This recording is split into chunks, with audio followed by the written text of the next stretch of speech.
আসসালামু আলাইকুম। সবাই কেমন আছেন? আশা করি সবাই ভালো আছেন।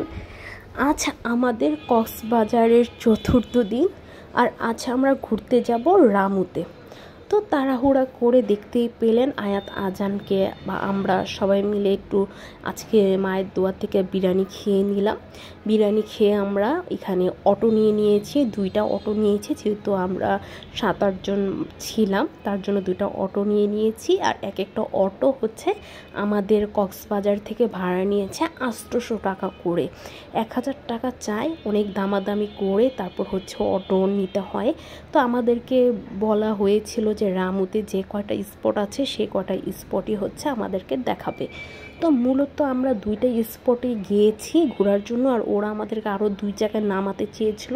তো 2টাই হচ্ছে মন্দির, আর মন্দিরের ভিতরে হচ্ছে অনেক পূজা হচ্ছে। তো চাইলাম না যে আমরা বাচ্চা নিয়ে এই মন্দিরের ভিতরে, যেহেতু পূজা চলতেছে, শুধু শুধু ওদের পূজাটা আমরা যাতে গিয়ে নষ্ট না করি।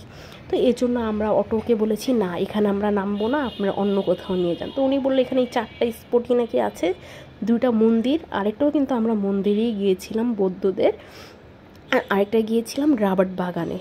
তো ওনারা যদি প্রথমে আমাদেরকে বলে নিত তাহলে ভালো হতো। আমরা তো আরও 4টা স্পট ভাবছি, 4টাই আমরা ঘুরবো ফিরবো। আর 2টা মন্দির যে নিয়ে গিয়েছিল সে 2টা মন্দির দেখার মতো অত সুন্দর না, যে ছবি তোলার মতো বা কিছু, নর্মাল একটা মন্দির নিয়ে গিয়েছিল।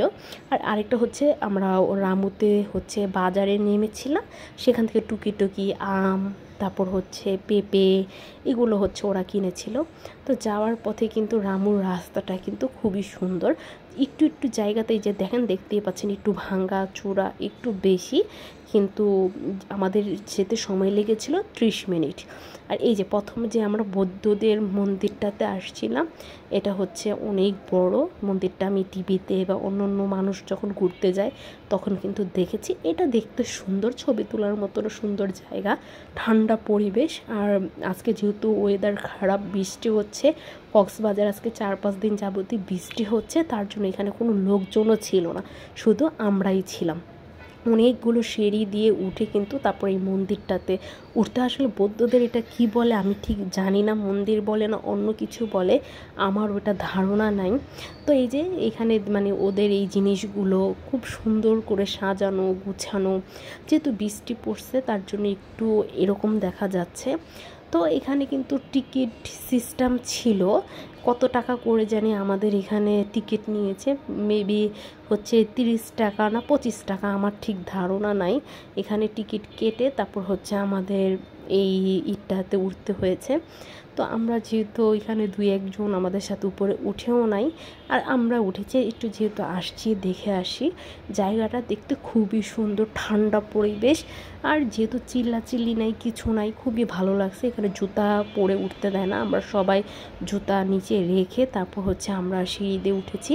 আর সিঁড়িটা খুবই পিছলা ছিল, অনেক পিছলা ছিল, খুব সাবধানে আমরা এখানে উঠেছি, যেহেতু আমাদের সাথে বাচ্চা হচ্ছে বেশি ছিল। আর রামুতে এইবার কিন্তু আমার ফার্স্ট আসা, কক্সবাজার অনেকবার আসা হয়েছে কিন্তু রামুতে কখনো আসা হয়নি। রামুতেই ফার্স্ট, আমি প্রথমে এসেছি ঘোরার জন্য। তো আমরা আগামীকালই চলে যাব। তো ওর বাবা বললো, যেহেতু আমরা বৃষ্টির জন্য তো ভালোভাবে আমরা ঘুরতেও পারিনি, তো বললো চলো, যেহেতু রামুটা দেখা হয়নি চলো রামুটা ঘুরিয়ে নিয়ে আসি। আয়তার বাবা এর আগে একবার রামু আসছিল, ওটা হচ্ছে আমার বিয়ের আগের কথা। বিয়ের পরে যখনই আসি কক্সবাজার, সেন্ট মার্টিন এসব ঘুরে ফিরে আমরা চলে যাই। তো আপনারাও আমাদের সাথে এনজয় করেন, আসলে এটা দেখতে কিন্তু খুবই সুন্দর, মানে ডেকোরেশনটা খুবই সুন্দর, তা আপনারাও এনজয় করেন।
দেখতেই পেলেন আমরা ওই মন্দিরটা ঘুরলাম সবাই মিলে। তো এখন আমরা আবার যাচ্ছি হচ্ছে রাবার্ট বাগানে।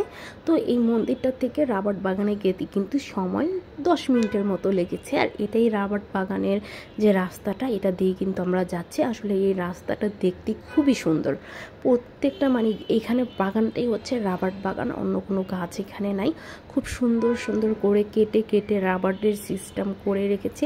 এই রাবার্ট বাগানটা আমি একবার শ্রীমঙ্গলে ঘুরতে গিয়েছিলাম, তখন সেম এই বাগানটা দেখেছি। আসলে ওয়েদারের জন্য জায়গাটা এত সুন্দর লাগতেছে, রোদ থাকলে কিন্তু এই জায়গাটা ভালো লাগতো না।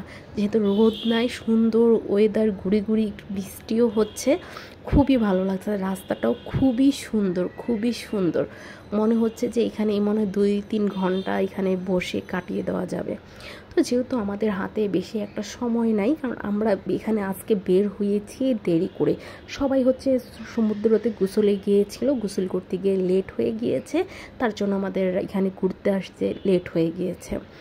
তো এই যে আমরা এখন রাবার্ট বাগানের ভিতরে একটা জায়গাতে ওনারা বললো যে এই জায়গাটাতে সবাই নামে, তো আমাদেরকে এটাই বললো স্পট যে নামার জন্য। তো আমরা এখানে নামলাম, সবাই মিলে একটু ছবি টবি তুললাম। আসলে আজকে এখানে কোনো মানুষই নেই, আমরাই শুধু।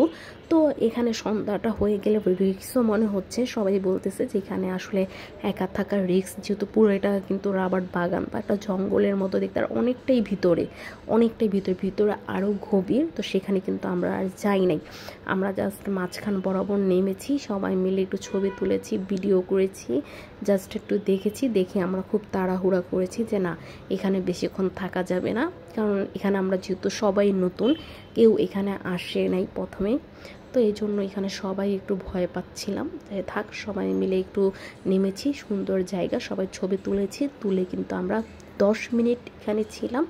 10 মিনিটের ভিতরেই কিন্তু দেখতেই পাচ্ছেন যে আমরা অটো নিয়ে বের হয়ে যাচ্ছি, কারণ সন্ধ্যা আর এই কিছুক্ষণের মধ্যেই সন্ধ্যা নেমে যাবে, তার জন্য আমরা আর একটুখানিও ওয়েট করিনি। কিন্তু এই রাস্তাটাই কিন্তু খুবই সুন্দর, দেখতে দেখতে যেতেই আমাদের কাছে খুব ভালো লাগতেছিল। তো ওরা এখানে কিছুক্ষণ নেমেছিল, দেখেন অলরেডি মাগরিবের আজান হয়ে গিয়েছে। ওরা এখানে নেমেছিল, ওরা কি আম, তারপর হচ্ছে এখানের পাহাড়ের পেঁপে, কলা, অনেক কিছুই ওরা এখান থেকে কেনাকাটা করেছে। তো কেনাকাটা করতে করতে অলরেডি সন্ধ্যা নেমে গেছে, দেখেন আকাশ পুরো কালো হয়ে গেছে। আমরা তাড়াহুড়ো করে এখান থেকে যেহেতু আমাদের হোটেলে 30 মিনিটের মতো সময় লেগেছে, আমরা কিন্তু হোটেলের দিকে চলে এসে পড়েছি। আর এসে এখানে একটু চা খাচ্ছি, যে চা খেয়ে একেবারে হোটেলের রুমে যাব। আজকে চতুর্থ দিনের কক্সবাজারে ঘুরে আমাদের এ পর্যন্তই ছিল। আপনাদের কাছে রামু কে কে প্রথম গিয়েছেন অবশ্যই জানাবেন আমার মতো। আল্লাহ হাফেজ।